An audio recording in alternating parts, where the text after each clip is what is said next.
On this episode of the podcast, Todd interviews Ricky Hirsch of Think Jerky.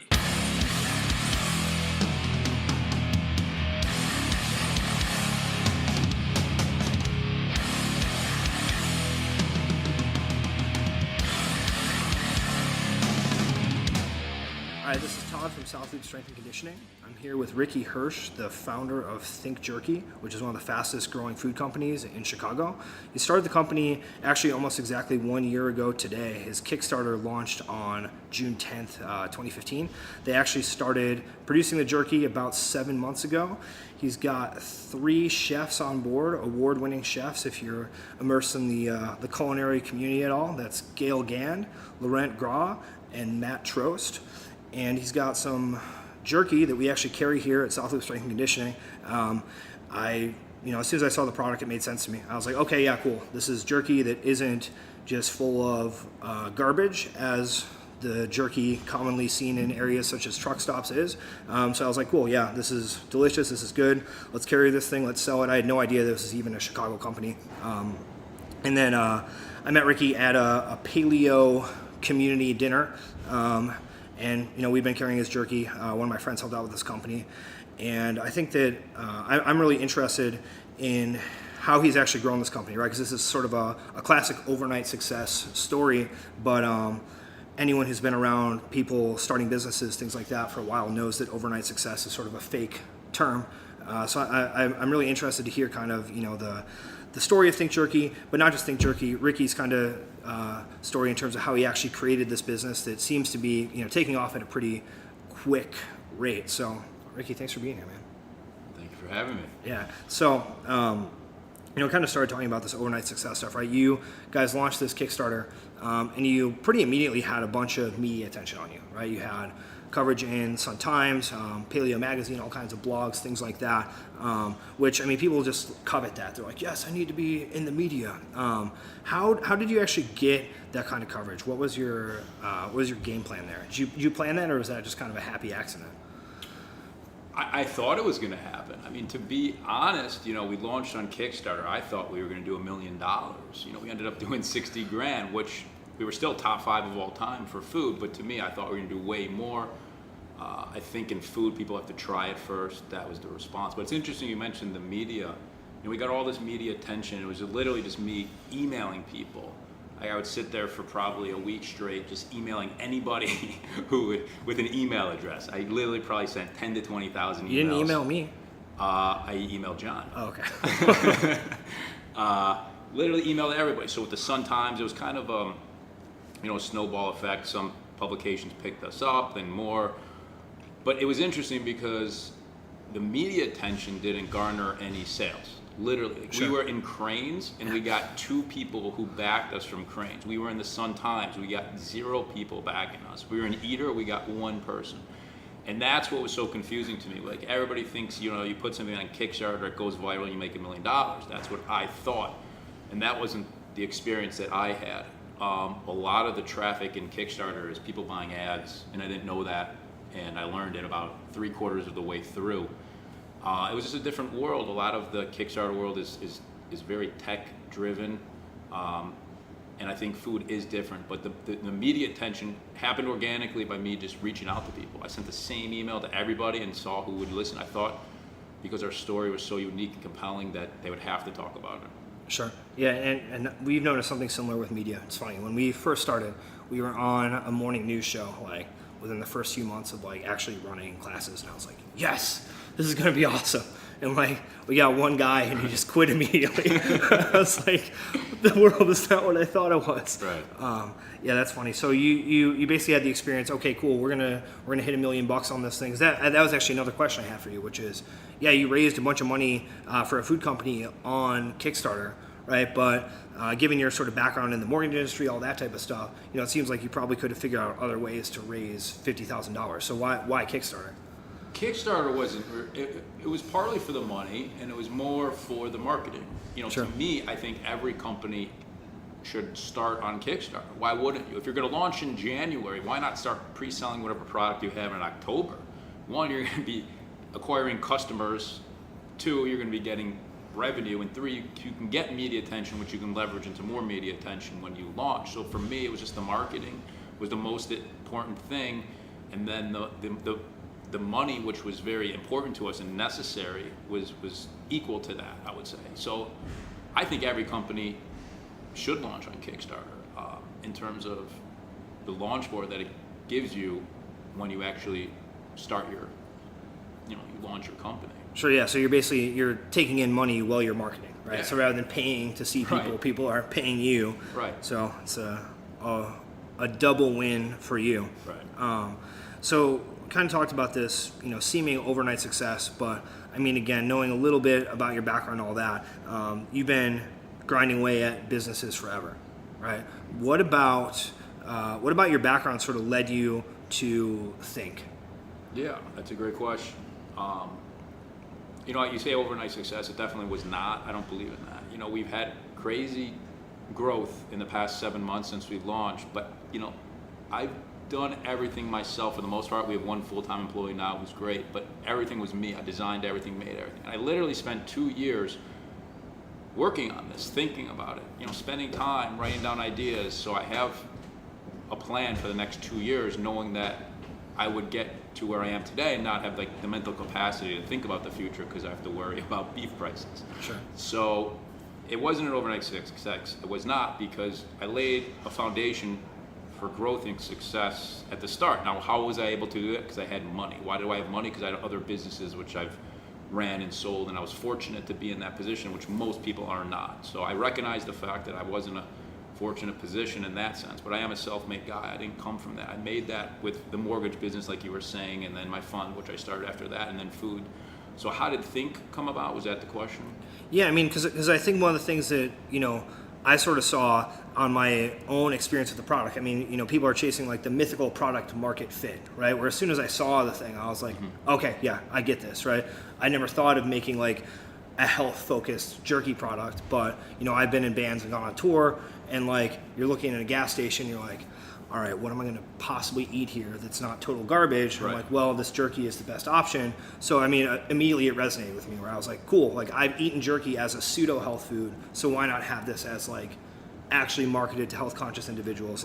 This makes perfect sense, right? So it's not like you just stumbled into that. I mean, did you do market research? Were you just scratching your own itch? What?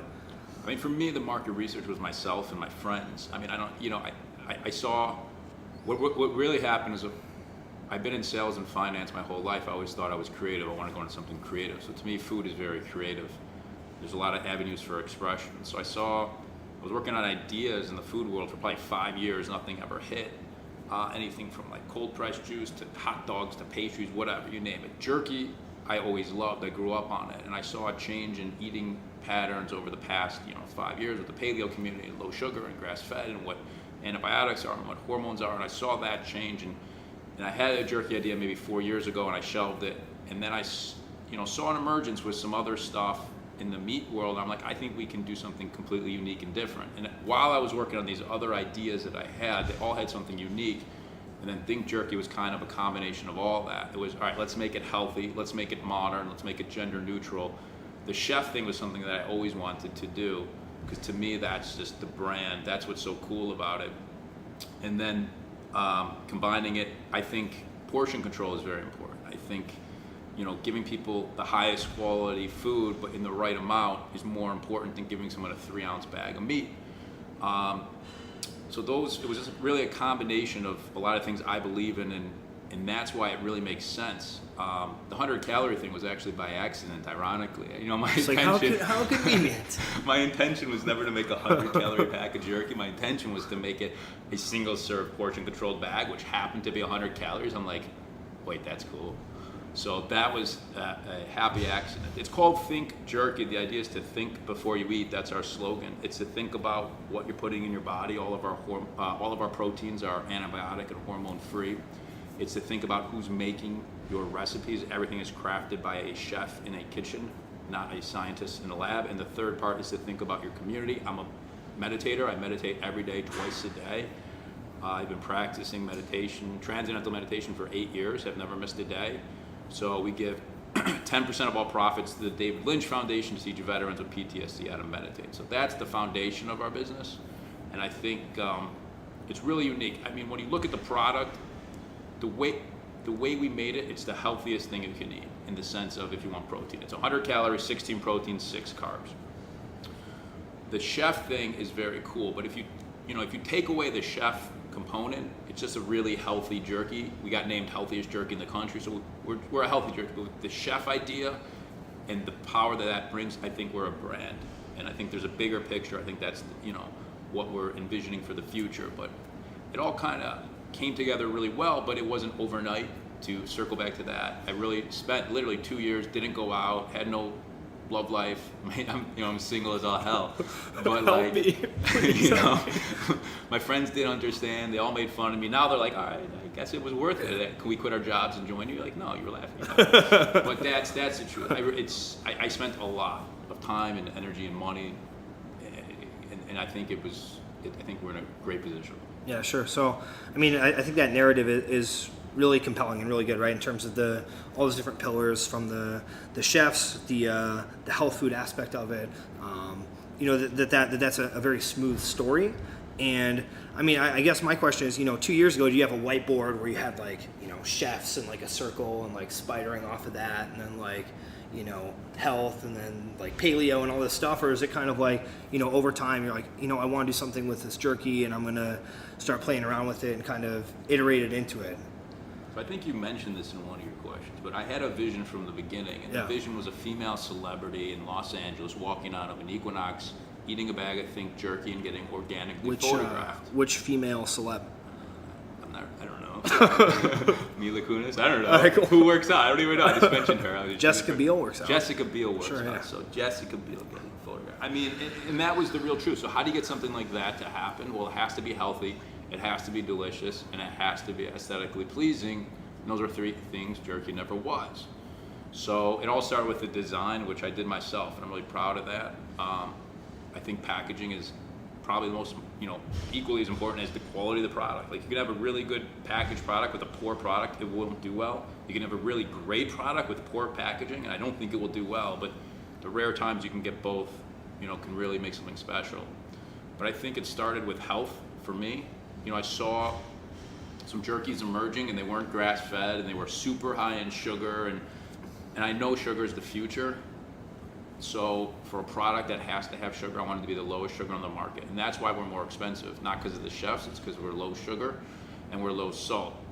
And that, to me, was the most important thing. And then cutting the serving size back to make it at an affordable price and just making it as healthy and unique as possible. So the sugar piece, then, other jerky companies, they have to, do they basically add sugar to sort of volumize the product, or what is that? Yeah, well, you need some sugar. If you're making, you have to cure something, obviously. Yeah, if you're making jerky, you have to have some sugar. The reason is sugar is what's called a humectant that bonds to water and inhibits microbial growth. So you have to have some. There are some who claim to have 0 sugar. Then they all had serious bacteria issues. Then they launched new flavors with sugar. So you need some. The thing that happened with certain competitors, or quote-unquote competitors of ours, they pump it full of sugar because it makes it a much cheaper product. So the sugar bonds to water, so when you bake it and you get the final result, you're actually eating sugar as opposed to beef, and obviously sugar is a lot cheaper. So that's why if you look at some of these other jerkies, for a similar size packaging, they're gonna have anywhere from 12 to 18 grams of sugar. We have 6. That's a big difference, in my opinion. That's the difference between a health bar and a candy bar. But we're more expensive, and we think people will pay 50 to 75 cents more for a premium product, and that's where we're going to be. Sure. So I think, but the interesting point was, or not point, but people think jerky is jerky, but it's not, and people didn't realize how much sugar there can be and is in jerky, because they think it's just the same thing, because it's exploding right now, and people want protein, they want low carb and all that, but they don't realize that in jerky you can really pump it full of sugar and just you're eating sugar. And I think that is drastically changing very quickly, and you can see it in the turns the sales at some of these health stores where we're killing everybody. We're the number one seller and we're in like the worst location. But people realize that when you eat a bag of candy and you don't feel good, and you realize I don't want this anymore. Sure. Yeah. So what has your involvement been in, I guess, like food culture and, CrossFit and farm to table stuff? Because, I mean, I think that the product kind of marries all of those together. Is that something that you've been into for a while, and then you just kind of like, hey, you know what, this is a product that needs to exist, or what does that look like for you? I think it was, I like fitness. I like food. I think I think things can be healthy and delicious. I think the way we made it's really unique, and it's kind of a perplexing situation. Like, it's literally one of the healthiest things you can eat. So we have the whole health community. We have all the CrossFits. We have the spas. We have that stuff. But then with the chefs and the flavors, and now we have the whole foodie world. And, so to give you some background, we're in the coolest dive bars in Chicago, and we're in the spa at the Four Seasons. And it fits in at both places. That's incredibly unique. So I think for me, it was just more about making something different. I wanted to make it healthy. I think that's where the future is gravitating. That's what people want. That's what I want. Honestly, you asked about market research. I didn't do any market research. I did it myself. I'm like, what do I want? Like, sure. I think I relate to a lot of people. I relate to the fitness people. I relate to foodies. I relate to whatever. I made it for what I would want, because I assume that's what other people want. They just don't know it right now. Like, if you're into jerky, you really only have had a couple options your entire life, so you think that's all there is, but there's now becoming an emergence of more. Sure.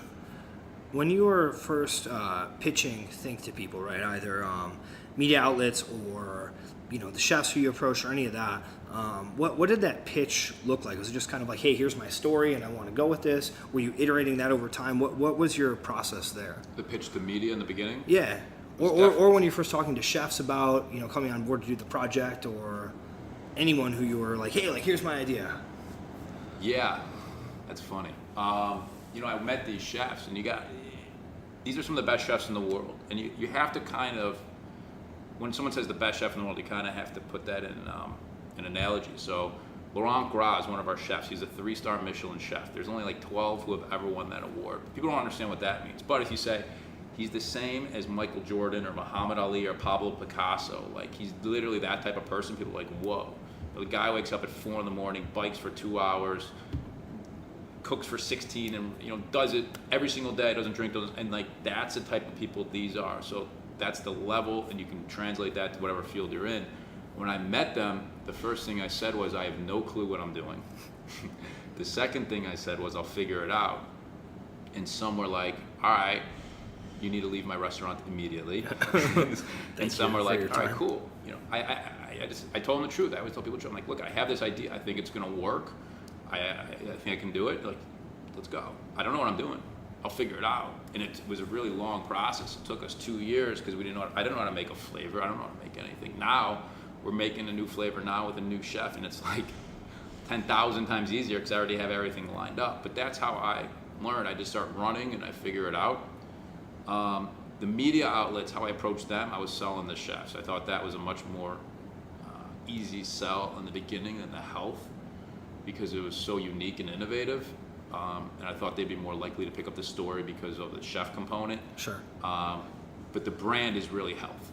And I think that is why people buy it and repeat buy it. Like, nobody's running to Mariano's. Like, a lot of people disagreed with me in the beginning. They're like, nobody's going to run out to Mariano's and buy this because Laurent Gras is on the back of the bag. And I'm like, you're exactly right. But Mariano's, I'm going to get a meeting with them because of Laurent Gras on the back of the bag. And sure. Food and Wine Magazine is going to talk about it because of Laurent Gras on the back of the magazine. And retailers read Food and Wine Magazine. And they're like, oh, okay, I get it. Yeah, That was I've always said we're healthy chef-crafted jerky as opposed to chef-crafted healthy jerky, but I think for media it's a little different. And when I approach this, I guess I'm still figuring it out to some extent because it is really spread out. Sure. No, I mean, I think that's super fascinating, where you're basically thinking about who's your target audience for different pieces, right? Where to get in these conversations with Mariano's, you have to appeal to someone who thinks about food all day, right? So how do you pull that lever, right? And then you also have to have a product that, if it gets carried in Mariano's, is going to be picked up by someone who doesn't necessarily know who the guy on the back of the bag is, right? I mean, it's like I think about stuff like that sometimes with certain like TV shows or something that are successful, but also like more like timeless pieces of art, right? I mean, something like, even Arrested Development. You ever watch that show? Mm-hmm. Right? It's super funny, and I hate television, but it has like the perfect blend of like highbrow humor, lowbrow humor, like stuff that ties things together so that people who, care about like story or joke development or whatever love it. It has like just slapstick gags, so like someone can like watch it with their friends and be drinking and not paying attention and love it. So it just kind of like nails a bunch of different levels. So at some level you did that consciously, right? And that's cool. That's really cool. And be able to pull that lever and get your stuff in that meeting and then have it be good enough that it actually gets carried and bought by people. So based upon that, do you have any idea what it looks like for a customer, right? Someone who buys it at Mariano's? Do you have any idea if they come back and buy it again? Like what's the deal there? Yeah, I mean, supposedly, I asked the buyers, and they say it's like, they use words like insane, ridiculous, really, very good. Sure. It sells, and it sells well. What's shocking to me, it's like you talk to some of these retailers, and because I don't come from this world, I have no experience, and we're the number one seller at Mariano's, Treasure Island Potash, East Bend Club. We're doing like crazy numbers with, because that's our community. We could potentially do $1 million our first year. I think that's good. But to answer your question, it's funny because to me, it's the most important thing in the world. So I assume everybody thinks it's the most important thing in the world. Sure. But nobody knows what it is. You have to get people to try it. So all of our attention is going into demoing, so that because once people buy it, they get it, they like it, they tell their friends. What's interesting is like a lot of these retailers, like, yeah, we try to move 1 to 2 units a week. Like that's what they consider. I'm like, really? Like it's like shocking how low volume some of these products are, but then they have like 1,000 stores. It adds up. So for me, that's just an interesting situation where, like a Target or whatever, if we ever get in there one day, like they want to move like 2 units a week. I'm like, that seems easy. So low. Yeah. Like how's that not possible? Like Walgreens, like I want to move a unit. I'm like, a unit. If I don't sell a unit a week, like I'm living at home with my parents anyways. Yeah. Like, Yeah. But it's going well. I mean, I think we're doing really well. Sure. Yeah. And so for you right now, the demoing seems to move the needle the most out of any channel? Yes, I think, it goes back to our earlier point where people are so obsessed with media and Instagram and all this stuff. I'm like, that doesn't do anything. Like, it really doesn't. Like, I don't think it does anything. Like, Sure. I've been on national CBS News, WGN twice, Eater, Cranes, Paleomag, Tribune twice, all this stuff, nobody knows who we are. Mm-hmm. The only way they don't know who we are is like, oh, I saw you at Mariano's, oh, I saw you at South Loop, oh, I saw you. It's like, yeah, go try some. Oh, I get it. Then they buy it. That's all of our money is demoing and displays, building out our program for that, all internal. We don't want to hire outside people who don't care, because I think with food you have to try it, and, Sure. and once you try it, 80% of people get it right away, and they buy it and they repeat buying. I mean, I see it. And all the buyers tell us how well we're doing, but I think. Sure. So it's just getting jerky in people's hands is like, I think that so. moves the needle, right? All the other stuff is, maybe not fluff, but I think when you're at a level where you're an average store in the country, and then it's like, all right, we need to do a marketing campaign to increase sales 4%, like let's go get a celebrity to tweet it, then it's a different game. Mm-hmm. But when you're only in a select amount of stores, like every single company, then it's how do you get people in to go to those stores to buy it? I think there's different levels with marketing, but when you're in my situation, we're only in a very small group of concentrated stores, so all the money should be in those concentrated stores, building that out. But yes, I think when you get to a level where you're in every Whole Foods, every Target, every whatever, 20,000 stores, then it's like, all right, how do we move the needle 4%, because that's a huge adjustment. Then we need to take an add-on, TV or something. Sure. Yeah, that makes sense. What about this sort of idea of, I don't know how distribution works for food, and it sounds like you've learned recently, but you're sort of doing very well on this local scale. What does scaling up look like for you? What happens next? You try to get carried by a large distributor? Is it just getting in more and more chains? What happens? Yeah, I see the trajectory of our business as a really exponential growth. I think it's a grind for the first year. Well, we're just got a distribution up last week, and we just got up with 2 of the biggest national food distributors. We got a Brooklyn distributors. We're going into bodegas and health stores in New York. We have 2 potential leads out east. We have 1 potential out west. I think it's a snowball effect. It usually takes companies 2 to 3 years to get some sort of real distribution. Obviously, I think we're in a different situation just because how we started. The idea would be, for me, has always been, take over the city of Chicago, take over your backyard, get some really high-level stuff in the sense of like a GNC or something national where you don't have to demo, it sells organically or it doesn't. Get some low, where the community is, like the CrossFit gyms, the hotels, all that, and then go after the middle. So for us right now, we're taking over Chicago. We're probably in a couple hundred stores, but then it's, once you get your distribution up, then it just scales out really quick because you can, meet with the buyers, get into the cycle. They know who you are. They're starting to reach out to you. Then, I think for our product, it was really unique, and there's 3 camps with the buyers because our product's really unique. In a booming space, nobody knows where the growth is coming from. It's coming from millennials, moms, and like women, which is a category, which is a demographic that never was buying jerky. It's typically us and like truckers, like you and me and truckers, like we grew up on this. So now they see all this growth, they don't know where it's coming from. That's where it's coming from. That's what our position is. So when we go to buyer meetings, there's usually 3 reactions. One is, I go to give my pitch, I open up the product like you, and they get it, and they're like, all right, we'll take a case of each. Like, you don't have to say anything. Then there's the group who's like, it's too small and too expensive. And then there's the group who typically just sells Jack Links, and they're never gonna get it. The second group is interesting because then there was a big retailer in Chicago, they have like 10 locations. They said, too small, too expensive. I said, okay. Then they saw some celebrity tweeting about us. So they called me, they gave us a shot, now we're their #1 seller, and they get it, and they love us, and we're right by checkout. So I think there's 3 camps. There's the ones who get it right away, the ones that just don't understand it but then get it, and the ones who never will. So for us, it's about getting distribution so we can get those first 2 and just try to take that over and establish ourselves as the healthy jerky in the market. Sure. So when you get this distribution deal, do you have, I guess, the facilities and the ingredients to be able to just like turn it out? Like, is there an issue surrounding that as well, or is it just like as many people as want it, you can just keep dialing the knob up? There's always issues, right? Yeah. But I positioned the company to be on scale from the beginning. So we're in a factory, everything's made on scale. We have scalable suppliers and everything. So we could do 20 to 40 million sure. if we ever did that. Sure. Yeah. But I see it all. It's like, oh, I just got a damaged delivery. That sucks. Oh, this one, there's always problems. I always wake up like terrified, but in terms of that, the entrepreneurial story. I always wake up terrified. Oh yeah, I wake up scared every day.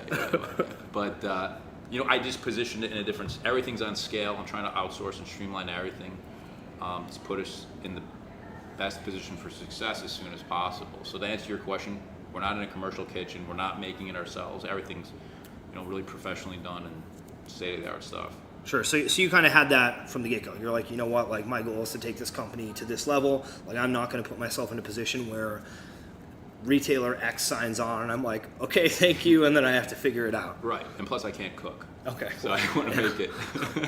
Well, I don't know, get a bunch of dehydrators just like around here, around like the apartment. Oh, please. Yeah. Hurry up. So what does your actual day-to-day look like running a company like this? I mean, are you running around meeting with people? Are you drawing on whiteboards? Like, you're here now talking to me. What do you actually do on a daily basis? That's a great question. I started asking that to other people too. It's like you try to. Because people think that I run a gym. They're like, oh, you just hang out and work out all day. I'm like, are you kidding me? Right. Absolutely not. I think I'm starting to transition now into a need to get more of a bigger picture in some senses. For the first 7 months, it's funny. The first thing I did was order a whiteboard, and I don't think I've ever used it. That's not my personality. I hated school. I hated all that stuff. I had a vision of this run. So I had this company. I started running. So for the first 7 months, a normal day, I wake up at 6. I don't snooze anymore. That's a big thing. Yeah. Wake up at 6. How'd you pull that off? I would snooze and then I realized how bad it was. So it's good now. Just got mad at yourself enough. Like, there. Yeah. I wake up at 6. I meditate, and then I have my coffee and oatmeal. I start working probably about 7 to 9. Then I go to the gym, come back, work from 10 to 12, get lunch.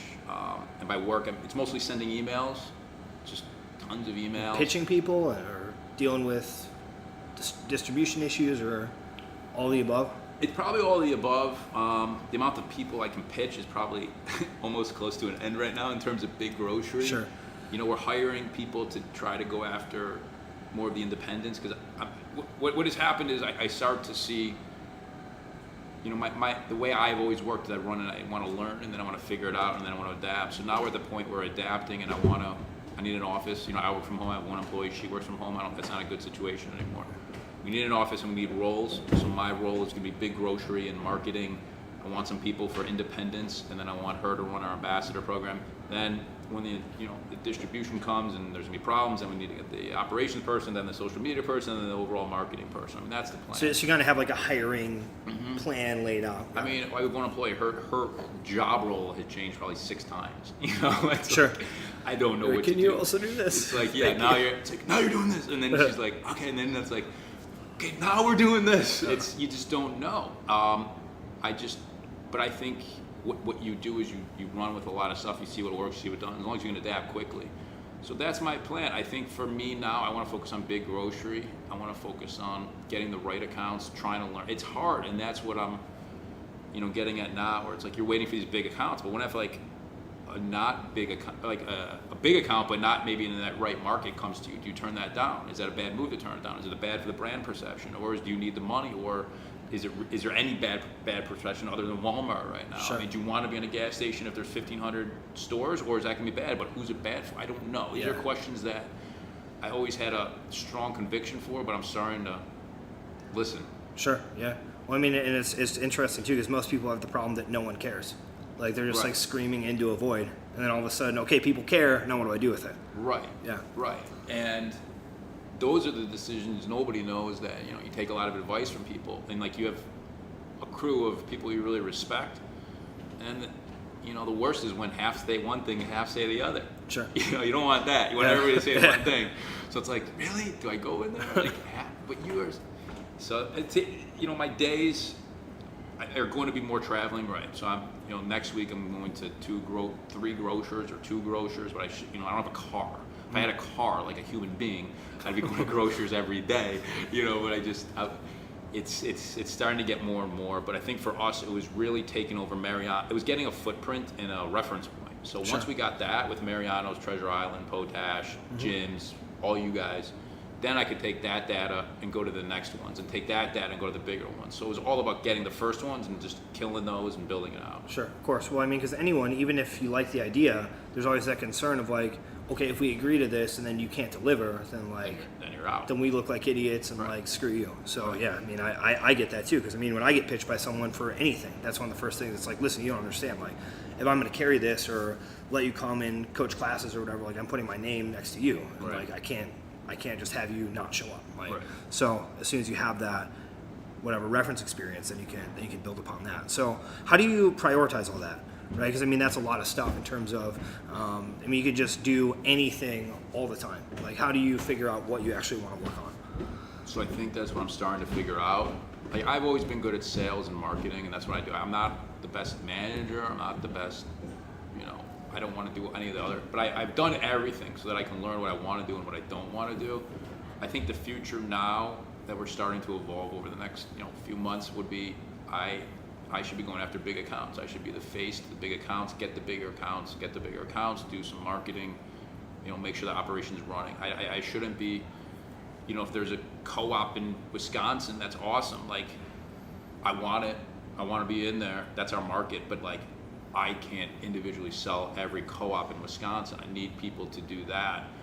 And that's what I just don't have the time for, because it's a mental capacity thing, and it's also a time thing. But doesn't mean I just need to hire someone to do that. Sure. So, we're hiring.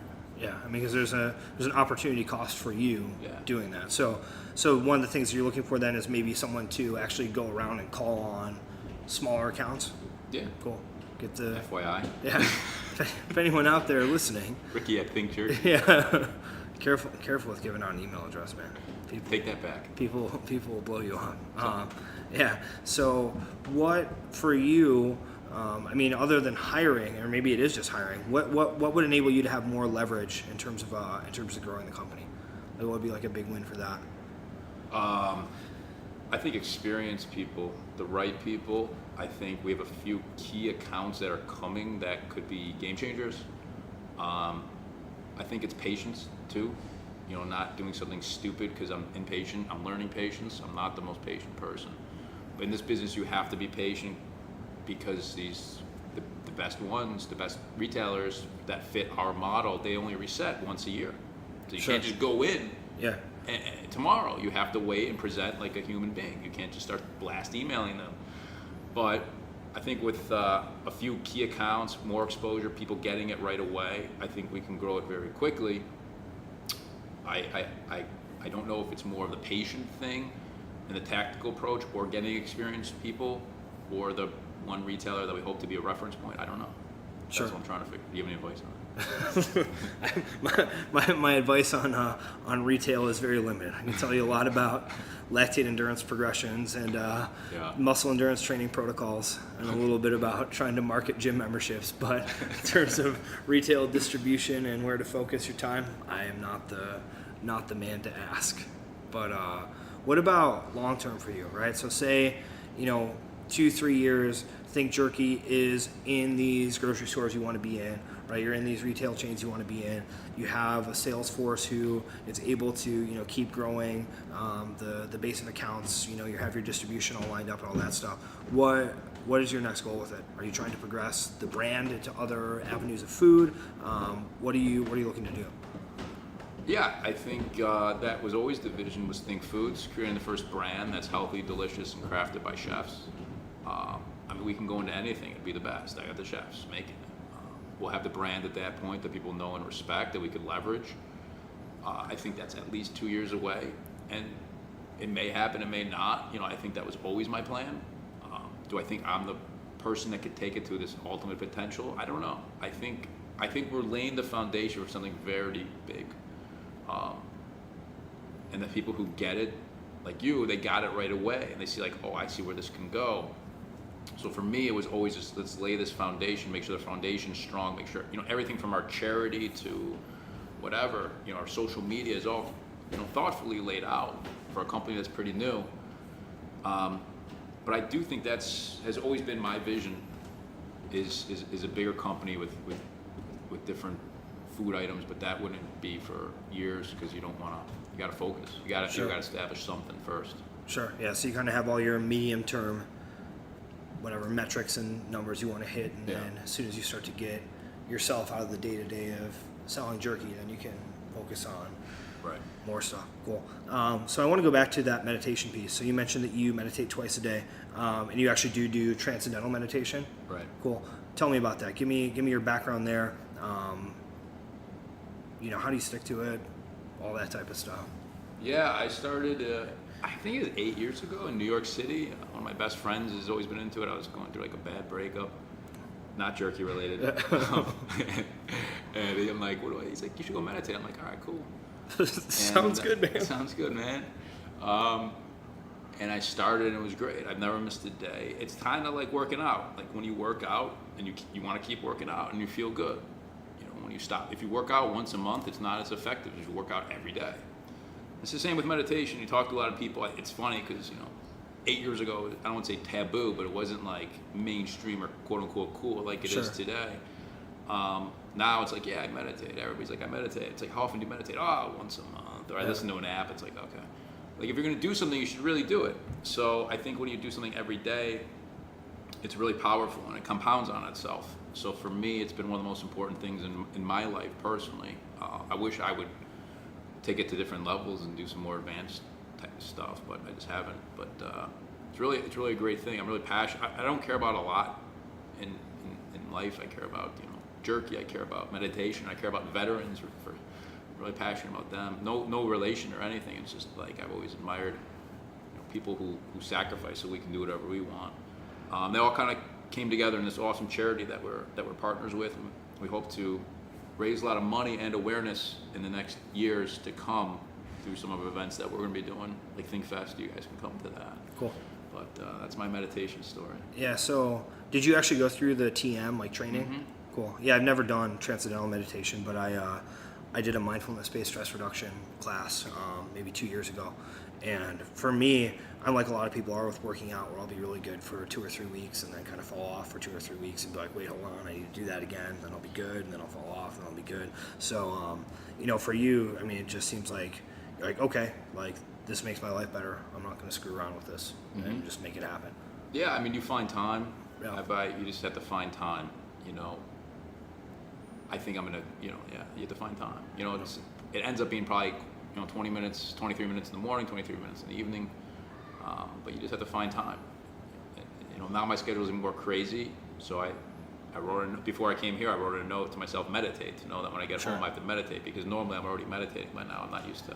Sure. Just throwing a wrench in your plans. You just make sure you do it, right? Yeah. Yeah, I mean, for me, training is like that. Like, I get it in kind of no matter what, right? I mean, I got this cast on my wrist, and, I couldn't train for about 2 weeks, and I was, like, itching to get back. I was like, yo, like, I need to do this again. Like, come on, like, let's go. So, for me now, I can train again, and, like, you just make it happen. Right. So that makes sense. You mentioned the David Lynch Foundation. Are you a David Lynch fan? Or you sort of come to him more through the meditation route? I definitely came to him through the meditation. I've seen some of the movies. I don't understand any of them. Have you ever seen them? Oh, yeah, of course. Yeah, I'm a huge David Lynch fan. I don't understand them. Yeah. I saw Mulholland Drive was the first one I saw, like, as like a... Did you go to YouTube afterwards to get the breakdown of, like, what actually... I was like, I first saw it, I was in high school. I was like a depressed, like, punk art teen, like... getting into like film or whatever, right. And I'd heard of it, and I was, we watched it, and we're like, that was totally crazy, like awesome. And then, later I started to get, more knowledgeable and like into various forms of art, and I didn't actually know that, David Lynch did Mulholland Drive. Like, I had, heard of him and watched some of his other movies. I was like, oh, this is the guy who did that other movie that like blew my mind as like a 14-year-old or whatever. I think that I remember having this discussion with my friends in high school where I was kind of like annoyed with them, like trying to figure it out, because I was like, that's not the point. Like, the point of Mulholland Drive is not to like decipher the exact story. It's supposed to be like a surreal, like mind-destroying film, and like that's what it was. That's what it was. Yeah. It was very. I just didn't understand. I just didn't get it. And then I saw it, and I watched some like explanations. I'm like, oh, that makes a lot of sense. Like, it's really deep. Oh yeah. And I wasn't used to that. But I respect him and his art. I came through him more through the meditation, but I like his work. Razorhead, Twin Peaks, all that stuff. Yeah. Some of the stuff he's done on meditation. But I think he's been kind of the advocate for it, or one of the, I don't know if pioneer is the right word, because the Beatles were doing it in the Sure. 60s and pioneers. But I think he was kind of trying to bring it more mainstream and take it out of the shadows, quote unquote. Into like, this is cool, like everybody should be doing this, and now it's becoming mainstream, I would say. In the past few years. Yeah, I mean, there's a lot of entrepreneurial podcasts that are just like pushing meditation all the time. Right. Which, for me, I think that the biggest value that I experienced from it is just being more self-aware about like what you're telling yourself. I know that I was like astonished at like how much there was a voice in my head just like, you're an idiot, you're not good enough, you're not trying hard enough, whatever. And I was like, whoa, who's this talking to me? Why is that happening? Did you find meditation help that? Oh yeah, just being self-aware about it, right? Where it's like, that voice may not go away, but you understand why it's there. You don't have to listen to it, right? You just can be like, that thing doesn't matter, like right. Why it doesn't do anything, it just kind of nags at you. Shut up. Whatever, just dissociate from that. I think we all have that to some extent. Yeah. I think it pushes you. Yeah. I wake up every day like scared that I'm gonna let my chefs down. Like. Sure. I think we're doing great. I think we're doing terribly. You know what I'm saying? Like, right. I think we're not doing that good. People probably think I'm like crazy. Yeah. The whatever the top food. Yeah. Business on Kickstarter ever. You're like, what the hell? Like, I thought we were gonna get $1 million. We got 50,000. This sucks. I think we're both very hard on ourselves, and I don't necessarily think that's a bad thing. It's definitely a bad thing in certain respects, but I do think it's good too. But you have to balance that. Maybe meditation is the way, but there has to be some balance, because you have to be, I think, critical of yourself. Sure. In an honest way. Yeah. Because I think it motivates you. Although I think for a lot of people, especially like type A driven people or whatever, you're so hard on yourself, and then it's like, if I let up on myself at all, I'm all of a sudden going to be just like the guy on the couch, like, slugging beers and watching The Bachelor. And it's like, well, no, not really. Like, you're already like this super driven, like, you know, successful person who is doing all this stuff all the time. It's not like if you stop telling yourself you suck, you're just gonna be like, fuck it, like give me Netflix. Yeah, I think it's, and I agree. I think it's like you have this edge about you when you're really hard on yourself, and you fear that if you lose that edge, you're gonna lose your edge. Yeah. But maybe that edge is unnecessary in some ways. Yeah. You don't need to always have that edge to be motivated and grind. You can be maybe calm and motivated and grind. But I think in my situation, I don't know if it's like that for you or not, but I think I have this edge when I'm very hard on myself that kind of just like forces me to do things. But I don't know if that's what I'm worried about losing right now. Sure. Like people are like, why don't you go out more? Why don't you have fun? I'm like, and I think it comes down to that edge. Like I think if I do that and go back to the way I was before this, then my business trajectory would slow down, and I would feel responsible to the people who have given me their name that Sure. I let them down. Yeah. I mean, I think the question also then is like, is there another way to motivate yourself other than that edge, I suppose? I mean, to be honest, man, like in the situation I'm in the situation, I don't believe in a work-life balance for the first 2 years. Yeah, of the I mean, business. yeah, I people don't say that to care me too. anymore. I'm like, listen, like, I get it and it's valuable, but like, Not right now. it's just can't happen yet. No, it's not right now. Yeah. Anybody who's talking about work-life balance the first 2 years of being an entrepreneur, I would never. It's like you're gonna fail. Like I don't care.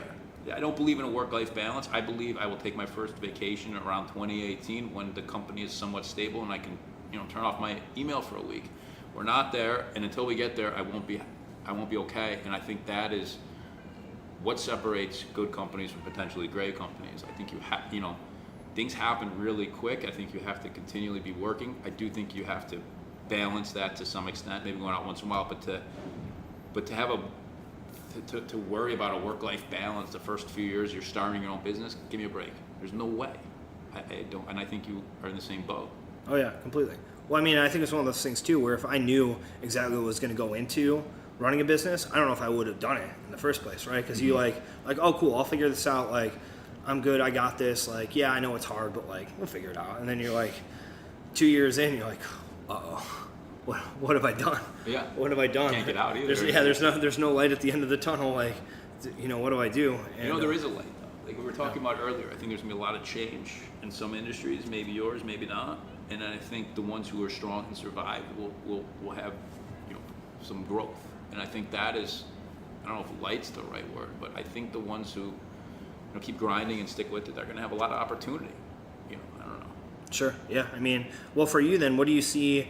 After you get out of that, whatever entrepreneurial pain cave, where it's like, I'm growing at this rate, which is awesome, but I don't have the actual cash to hire as many people as I need to, and like the inbound requests are totally overwhelming relative to my own capacity, but like, they're all good problems to have, but I actually think that sort of growing pains phase is more personally destructive than like not having any business, right? Because it's like the demands on your time are just so unreasonable. When you get past that phase, what for you do you foresee as like the that balance that you find? What are you looking to accomplish there? What am I looking to accomplish when we have stability? Yeah.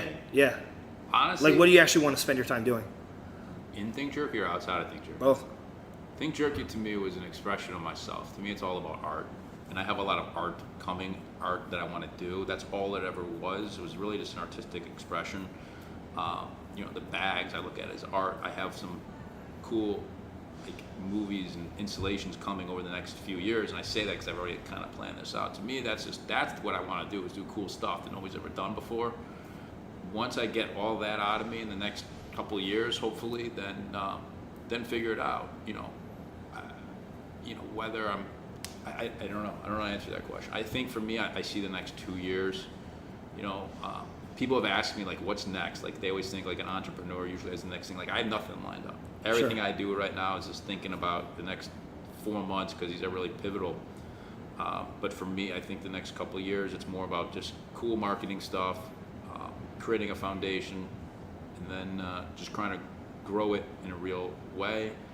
After that, I don't know, maybe I'll open up a CrossFit gym or something. Don't do it to make any money. I'll show you some spreadsheets about CrossFit gyms. I think I would take like a month off, get really bored, and do it all over. Yeah, exactly. Ricky, I want to be respectful of your time. So, what else should I have asked you that I didn't ask you?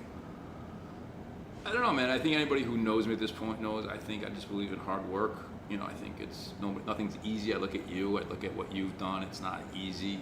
Doing this is not easy, and I think it's all about hard work and, you know, asking for help, asking questions, and just reaching out. And just, I think it's, people underestimate how easy it is to ask someone for help. You know, I emailed you guys. That's how I got involved with you. Were you the only gym or box or whatever? I emailed, no. But I emailed you. You got back to me. Now we're friends. I mean, I think it's, people underestimate what it is to work hard and what it is to work efficiently and what it is that really defines success. Like, I look at someone on like one of my chefs who is quote unquote one of the best chefs in the world. Do I think he's significantly more talented than someone else that's in that world? Maybe, maybe not. But he works a lot harder and he sacrificed a lot more, and that's what got him to where he is. And for me, I want to try and do that to the best of my ability. I don't think I'll ever get to his level in whatever I'm doing, because I just don't think I have that. But if I can get a couple levels below, I think that'd be pretty cool. Sure. There you go. Words of wisdom.